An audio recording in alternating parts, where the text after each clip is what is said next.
Hello everyone, welcome to my channel. I am Ashish. तो आज की वीडियो में हम बात करने जा रहे हैं क्लास 9 का केमिस्ट्री का chapter number 1 matter in our surroundings. उससे पहले अगर आप हमारे चैनल पर नए आए हैं तो चैनल को लाइक कीजिए, शेयर कीजिए और सब्सक्राइब कीजिए। So let us start the chapter. So first chapter का नाम है matter in our surroundings.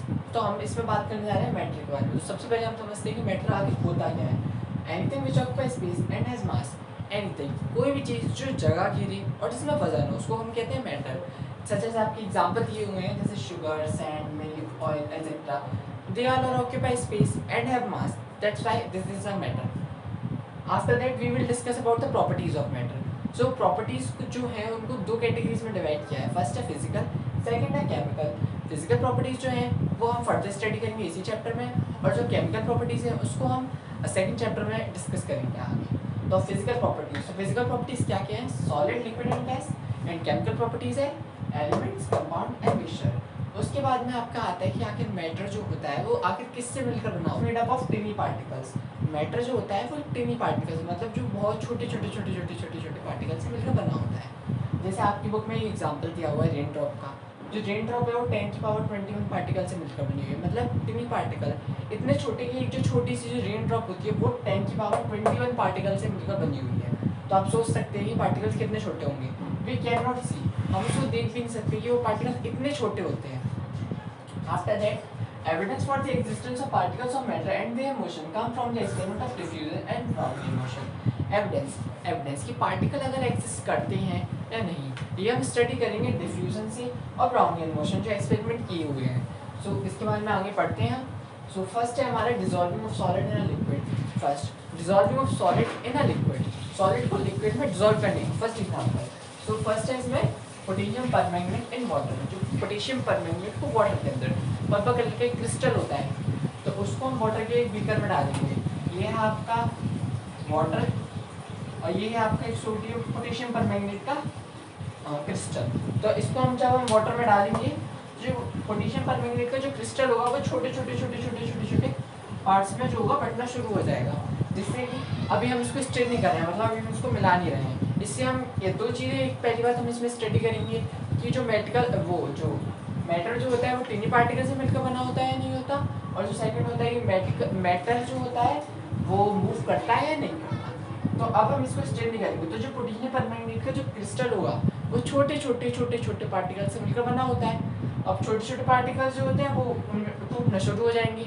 Water are made up of tiny particles also. So जो पार्टिकल्स जो होंगे वो वाटर के बीच में ऑक्यूपाइज कर लेंगे स्पेस। तो स्पेस जब वो ऑक्यूपाई करेंगे तो जो होल सॉल्यूशन होगा वो लुक्स पर्पल। तो होल सॉल्यूशन लुक्स पर्पल।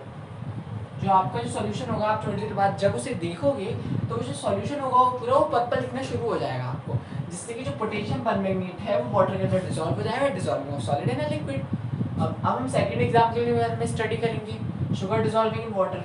चीनी को पानी में मिलाना है। सबसे पहले हम देखते हैं चीनी हमने वाटर लिया, वाटर के अंदर हमने चीनी डाली। चीनी को भी हम नहीं मिला रहे, क्योंकि अगर इसमें बस डिफरेंस ये होता है, अगर हम मिलाते हैं तो जो प्रोसेस जो होती है वो हाई होती है, हाई स्पीड से होती है, और अगर हम नहीं मिलाते प्रोसेस होती ज़रूर है डिफ्यूज़न की, पर जो प्रोसेस होती है वो बहुत स्लो मैनर में होती है। उसके बाद में हम मिलाते हैं डिजॉल्विंग सॉल्ट, वो sugar dissolving in water. Sugar को जब हम वाटर में मिलाएंगे तो जी हमने बीकर लिया है, बीकर में हमने पानी डाला, पानी के अंदर हमने शुगर डाली। शुगर को जब हमने वाटर में डाला, sugar are made up of tiny particles also. तो शुगर जो होगी वो छोटे पार्टिकल्स से टूटना शुरू हो जाएगी। जब वो टूटना शुरू होगी तो वाटर जो होगा, water are made up of also tiny particles.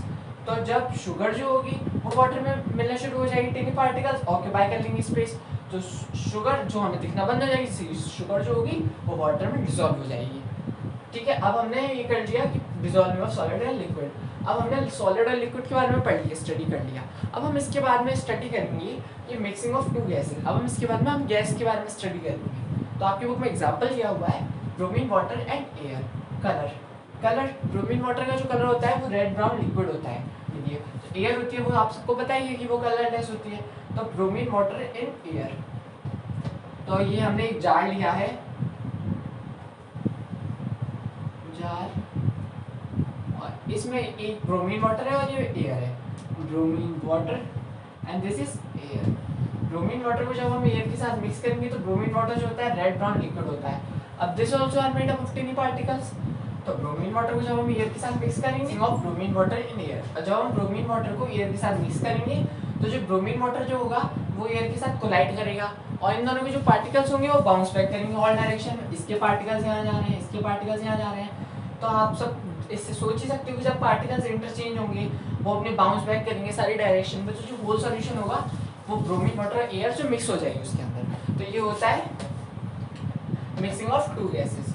उसके बाद में ये कंक्लूजन, इससे आखिर ये जो आपकी जो डिफ्यूजन की प्रोसेस है उससे कंक्लूजन का निकल गया डिफ्यूजन। अब आखिर हम पहले स्टडी कर लेते हैं कि डिफ्यूजन आखिर होता क्या है। Mixing of substance with another substance, mixing of substance with another substance, किसी सब्सटेंस का मिलना किसी और सब्सटेंस के साथ, ये होता है डिफ्यूजन की प्रोसेस। जैसे आपका ब्रोमीन वाटर मिला एयर के साथ, पोटेशियम परमैंगनेट मिला वाटर के साथ, शुगर मिली वाटर के साथ। तो ये आप सबके एग्जांपल्स हो ब्रोमीन वो क्या कहते हैं डिफ्यूजन की प्रोसेस की। तो अब हम इससे दो कंक्लूजन क्या निकल के आए कि matter is made up of tiny particles. Matter जो होता है वो टिनी पार्टिकल से मिलकर बना होता है, क्योंकि अगर वो टिनी पार्टिकल से मिलकर नहीं बना होता तो क्या होता है जो पोटेशियम परमैंगनेट्स होते हैं वो ब्रेक नहीं होते, तो जो सॉल्यूशन होता है वो पूरा पर्पल कलर का नहीं होता। उसके बाद में particles of matter are constantly moving. जो पार्टिकल्स जो होते हैं मैटर के वो कॉन्स्टेंटली मूव करते हैं। अगर वो मूव नहीं करते तो जो क्या कहते हैं, जो हमने यहाँ पर एक क्रिस्टल लगाया था वो क्रिस्टल यहीं रहता, वो आगे जाता नहीं, तो सॉल्यूशन पर्पल होता नहीं। जिससे हमारा कंक्लूजन क्या निकला, particles of matter are constantly moving. Particles जो होते हैं वो कॉन्स्टेंटली मूव करते हैं। उसके बाद में हम तीसरे बारे में स्टडी करेंगे movement of pollen grains in water. Movement of pollen grains के बारे में हम वाटर के बारे में, ठीक है। रॉबर्ट फ्रॉस्ट 1827 जो मूवमेंट ऑफ पॉलन ग्रेन्स था वो रॉबर्ट फ्रॉस्ट ने डिस्कवर किया था 1827। रॉबर्ट फ्रॉस्ट एक साइंटिस्ट थे जिन्होंने इसको डिस्कवर किया था। Movement of pollen grains in water, pollen grains का वाटर के साथ मूवमेंट। तो पॉलन ग्रेन्स जो होता है हमने वाटर के अंदर मिक्स किया, जो वाटर जो होगा उसके पार्टिकल्स मिलना शुरू होंगे तो वो हिट करेगा उसको पार्टिकल्स को रेगुलरली। जो पॉलन ग्रेन्स होंगे वो मूव करेंगे, जिससे हमें पता चल जाता है कि ये जो एग्जांपल है वो ब्राउनियन मोशन है। तो ब्राउनियन मोशन क्या होता है, the zigzag movement of the small particle suspended in a liquid or gas। zigzag movement of small particle in a liquid or gas। Liquid का एग्जांपल आपके ये हो गया पॉलन ग्रेन्स इन वाटर, और जो गैस का होगा वो हम अभी आगे पढ़ने वाले हैं, डस्ट पार्टिकल्स इन एयर। तो ब्राउनियन मोशन क्यों रखा, जो रॉबर्ट फ्रॉस्ट थे उनका नाम था रॉबर्ट ब्राउन ऑल्सो, तो उन्हीं के नाम पर इसका नाम हमने रख दिया Brownian motion. Dust particles in air, dust particles in air. आपने कभी देखा होगा जैसे सनलाइट अगर रूम में एंटर कर रही है तो डस्ट पार्टिकल्स होते हैं वो हमें दिखना शुरू हो जाते हैं, क्योंकि जो सनलाइट के पार्टिकल्स और जो डस्ट पार्टिकल्स होते हैं वो एक दूसरे को हिट करते हैं, जिससे हमें उनका मूवमेंट दिखाई देता है। तो this is also example of Brownian motion. अब इससे भी हमारे दो कंक्लूजन निकल कर आते हैं। पहला, matter is made up of tiny particles. Matter जो होता है छोटे छोटे पार्टिकल्स से मिलकर बना होता है, और जो particles of matter are constantly moving. तो जो पार्टिकल्स होते हैं मैटर के वो constantly characteristics of particles of matter. तो फर्स्ट कैरेक्टरिस्टिक क्या है इसकी, particles of matter are very small. Particles जो होते हैं वो बहुत स्मॉल होते हैं। मैंने आपको पहले ही बताया था कि particles are made up of, वो matter is made up of tiny particles. तो particles are very small. Particles of matter are space between them. जो पार्टिकल्स ऑफ मैटर जो पार्टिकल्स होते हैं उसमें स्पेस होता है बिटवीन देम। ये हम आगे अभी फर्दर स्टडी करेंगे एग्जांपल्स के through. Particles of matter are constantly moving, particles of matter are constantly moving. Particles of matter attract each other. जो पार्टिकल्स ऑफ मैटर करते हैं अट्रैक्ट ईच अदर, मतलब एक दूसरे की तरफ फोर्स लगाना। First, particles of matter are very small. अब particles of matter are very small. अब particles of matter are very small means some small crystals of potassium permanganate 100 ml of water in a beaker are very small. So small crystal of potassium permanganate in 100 ml of water in a beaker। हमने एक beaker लिया, उसमें हमने 100 ml water लिया एक beaker के अंदर 100 ml, और उसके अंदर हमने कहते हैं पोटेशियम परमैंगनेट कुछ हमने क्रिस्टल डाले। तो जो अगर हम उसमें ज़्यादा मात्रा में डालेंगे तो जो होल सॉल्यूशन होगा वो हो जाएगा डीप पर्पल। अब हमने इस सॉल्यूशन में से निकालकर अब हमने एक और बीकर लिया। अब हमने इस सॉल्यूशन में से जो इसका जो 10 ml था वो इसमें हमने अब लिया है 90 ml। अब इसमें से हमने 10 ml डीप पर्पल में से निकाल के हमने इसमें डाल दिया, तो इसमें अब हो गया 100 ml। तो लेकिन इसमें डिफरेंस क्या आएगा, जो डीप पर्पल था उसका जो कलर होगा वो हल्का सा लाइट होगा, लाइटर देन फर्स्ट। आफ्टर हम इस प्रोसेस को कंटिन्यूसली करेंगे। अब हम ऐसे तीसरे बीकर में करेंगे, फिर हम ऐसे चौथे बीकर में करेंगे, तो हम लास्ट तक जाते जाते देखेंगे जो कलर जो होगा वो बिल्कुल लाइट हो जाएगा। लाइट मीन्स अब इससे आपका कंक्लूजन क्या निकल के आता है। पहला कि हम पहले देखते हैं small crystal of potassium permanganate 100 ml of water. 100 ml of water का जो बीकर था उसके अंदर हमने पोटेशियम परमैंगनेट क्रिस्टल्स को डाला। अब क्रिस्टल्स डालने के बाद में जो सॉल्यूशन था उसको हमने 10 ml उसमें से निकाल कर फिर दूसरे बीकर में डाला, फिर उसमें से फिर दूसरे बीकर में डाला। ये हमें प्रोसेस कंटिन्यूसली चलनी थी 5 to 6 बीकर्स के अंदर। तो इसका जो लास्ट वाला जो बीकर होगा उसमें लाइट कलर आ जाएगा। लाइट कलर मीन्स इससे आपका कंक्लूजन निकल के आता है जो पोटेशियम परमैंगनेट जो क्रिस्टल्स होते हैं वो मिलियंस ऑफ पार्टिकल से मिलकर बने होते हैं। मीन्स उसके अंदर इतने पार्टिकल्स होते हैं बहुत सारे। तब जबकि क्या कहते हैं अगर हम इसमें से निकाल कर इसमें डाल रहे हैं तब भी कलर नहीं जा रहा उसका पूरा, इसमें निकाल कर हम इसमें डाल रहे हैं कलर लाइट हो जा रहा है। पर जान गया क्योंकि जो पार्टिकल्स होते हैं वो स्प्रेड होते जाते हैं वाटर के पार्टिकल्स के अंदर। सेकेंड आपके कहते हैं स्पेस बिटवीन है। अब स्पेस बिटवीन है, अब हम स्पेस के बारे में बात करते हैं। मैंने आपको पहले बताया था कि जो वाटर शुगर जो होती है वो वाटर के पार्टिकल्स के अंदर जाकर मिल जाती है। तो अब हम इसके बारे में बात करते हैं। When the sugar dissolving in water, no change in the volume of water. जब हम शुगर डिसॉल्विंग इन वाटर, हमने एक बीकर लिया, उसमें हमने 100 ml वाटर लिया और उसमें हमने 50 ग्राम ऑफ शुगर, 50 ग्राम हमने उसमें शुगर डाल दी। अब क्या हुआ, अब हमने उसको चलाया, ये हमारी रॉड है, हमने इससे चलाया उसको वाटर को। तो अब जो शुगर तो चाहिए वो उसके अंदर डिजॉल्व हो गई। बट हमने फिर उसमें डाला, फिर उसके अंदर 50 ग्राम शुगर डाला।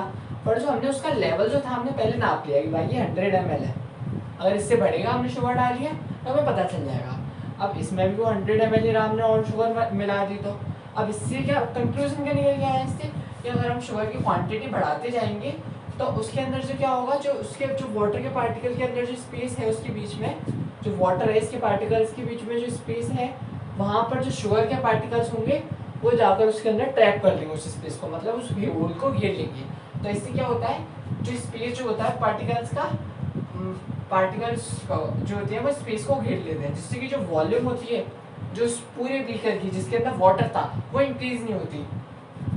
उसके बाद में हम बात करते हैं particles of matter constantly moving. जो पार्टिकल्स होते हैं जो मैटर के वो कॉन्स्टेंटली मूव करते हैं या नहीं। The fragrance of burning incense stick spread in the whole room quickly. Incense stick मतलब अगरबत्ती, अगरबत्ती की जो स्मेल होती है वो पूरे रूम में इतनी जल्दी कैसे फैल जाती है। The fragrance of burning incense stick spreads in the whole room quickly. तो जो फ्रेग्रेंस ऑफ, अब हमने अगरबत्ती ली, अगरबत्ती को हमने जलाया। अब जलाने के बाद में जब हमने उसको रखा तो वहाँ पर एयर भी होती है, आप सबको पता है कि रूम में एयर मौजूद होती है।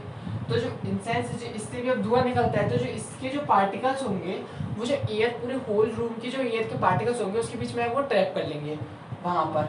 अब जो पार्टिकल्स कॉन्स्टेंटली मूव करते हैं तभी तो वो वहाँ पर जाकर ट्रैप कर पा रहे हैं उस चीज़ को।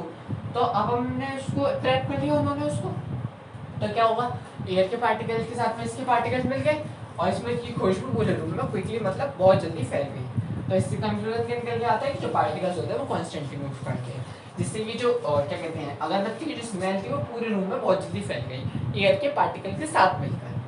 उसके बाद में diffusion of copper sulphate in water, इसी में दूसरा एग्जाम्पल है कॉन्स्टेंटली मूविंग में, diffusion of copper sulphate in water. हमने एक बीकर लिया, उसमें हमने यहाँ पर ऊपर तक वाटर है, नीचे अपना कॉपर सल्फेट रखा हुआ है, copper sulphate CuSO4, copper sulphate हमने उसमें रखा हुआ है। अब क्या हुआ, diffusion of copper sulphate in water, copper sulphate हमने उसमें रखा हुआ है, उसको पार्टिकल्स जब जब मूव करते जाएंगे उसके बाद में तो क्या होगा कि जो पार्टिकल्स जब मूव करेंगे, कॉपर सल्फेट के जो पार्टिकल जब वाटर के साथ में मूव करेंगे तो जो ब्लू कलर का जो कॉपर सल्फेट होगा पहले यहाँ तक आएगा, फिर यहाँ तक आएगा, फिर यहाँ तक आएगा, फिर यहाँ तक आएगा, फिर यहाँ तक आएगा, फिर उसके बाद में एक स्टेज क्या आएगी जो पूरा जो वाटर होगा वो ब्लू दिखने लग जाएगा। मीन्स कि जो पार्टिकल्स थे वो कॉन्स्टेंटली मूव कर रहे थे, जिसकी वजह से जो होल सॉल्यूशन हमने वाटर का लिया था कॉपर सल्फेट के साथ हो गया मिक्स। अब जो फोर्थ प्रॉपर्टी थी, particles of matter attract each other, particles of matter attract each other मतलब एक दूसरे की तरफ attraction, force of attraction between the particle of matter which bind them together. जो फोर्स ऑफ अट्रैक्शन होता है वो पार्टिकल्स को बाइंड देम टुगेदर मतलब उसको बांधने रखता है। हमने इसमें 3 एग्जांपल लिए, एक है हमारा एग्जांपल चौक का, एक है हमारा आइस का और एक है हमारा नील का। और ये हमारी चौक है, इसको हमने हैमर लिया और हैमर से हमने इसको फोड़ दिया तो ये जल्दी टूट जाएगी, क्योंकि जो क्या कहते हैं जो इसकी जो फोर्स होगी जो चौक की वो हैमर की फोर्स के बराबर नहीं होगी, इसकी जो फोर्स होगी वो कम होगी। जब हम इसको इस पर मारेंगे तो ये जल्दी टूटेगी, मतलब ब्रेक हो जाएगी जल्दी। आफ्टर दैट इसी के बाद में हमने एक आइस लिया, हैमर लिया, ये आइस क्यूब है, आइस क्यूब। अब हमने हैमर इसमें भी मारा तो क्या होगा, ये भी टूटेगी जल्दी, पर जो इसकी जो क्या कहते हैं फोर्स होगा वो इससे थोड़ा ज़्यादा होगा क्योंकि ये आइस क्यूब। अब ये भी ब्रेक हो जाएगी। अब इसके बाद में जो फोर्स था वो इससे थोड़ा ज़्यादा होगा, ठीक है। अब इसके बाद में अब हमने ली नेल, नेल नेल मीन्स की, अब हमने की ली, उसके ऊपर हैमर डाला तो उसमें और ज़्यादा फोर्स, मीन्स कि इसकी ब्रेक तो सब ब्रेक तो होगा पर जो फोर्स होगा वो बढ़ता जा रहा है। चौक में थोड़ा कम, फिर उसके बाद में आइस क्यूब में थोड़ा ज़्यादा, उसके बाद में जो नेल लिया हमने, जो कील लिया उसमें थोड़ा ज़्यादा, ठीक है। आपकी बुक में एक क्वेश्चन भी दिया हुआ है इस टॉपिक के खत्म होने के बाद में, सैम्पल प्रॉब्लम, कि what happens when the sugar when it dissolve in water, where does the what happens when the sugar when it dissolve in water. तो फर्स्टली हम आंसर करते हैं what happens when the sugar dissolving in water. What happens, जब sugar dissolving हो जाती है water के अंदर तो क्या होता है, मैंने आपको बताया था, जो शुगर जब वाटर के अंदर डिसॉल्व होगी तो वो छोटे छोटे पार्टिकल्स में, टेनी पार्टिकल्स में ब्रेक हो जाएगी, टेनी पार्टिकल्स में ब्रेक होगी, शुगर जो होगी वो डिसॉल्व हो जाएगी वाटर के अंदर। अब where does the sugar go, sugar जाती कहाँ है, मैंने आपको अभी अभी बताया कि जो वॉल्यूम में चेंज किस लिए नहीं आता, क्योंकि जो शुगर होती है वो वाटर के पार्टिकल्स के अंदर जाके उसको ट्रैप कर लेती है होल को, जिसकी वजह से उसके वॉल्यूम में कोई चेंज नहीं आता, ठीक है। वेयर डज द शुगर गो, तो sugar traps the space, sugar traps the space in water particles. After that, यहाँ पे थर्ड क्वेश्चन क्या है, what information do you get about the nature of matter on the dissolving of sugar in water? What information do you get about the nature of matter? Nature of matter के बारे में हमने क्या information collect की, first कि जो nature of matter जो होता है वो छोटे छोटे पार्टिकल्स मिलकर बना होता है, और जो सेकंड जो होता है particles of matter are constantly moving, जो मैटर के जो पार्टिकल्स होते हैं वो कॉन्स्टेंटली मूव करते रहते हैं। तो अब हम बात करने जा रहे हैं रिजिड एंड फ्लूइड। रिजिड मतलब ठोस और फ्लूइड मतलब तैरता हुआ। रिजिड अनबेंडिंग और इनफ्लेक्सिबल। रिजिड मीन्स कोई ऐसी चीज़ जिसको हम बेंड नहीं कर सकते, मोड़ नहीं सकते, और वो फ्लेक्सिबल है।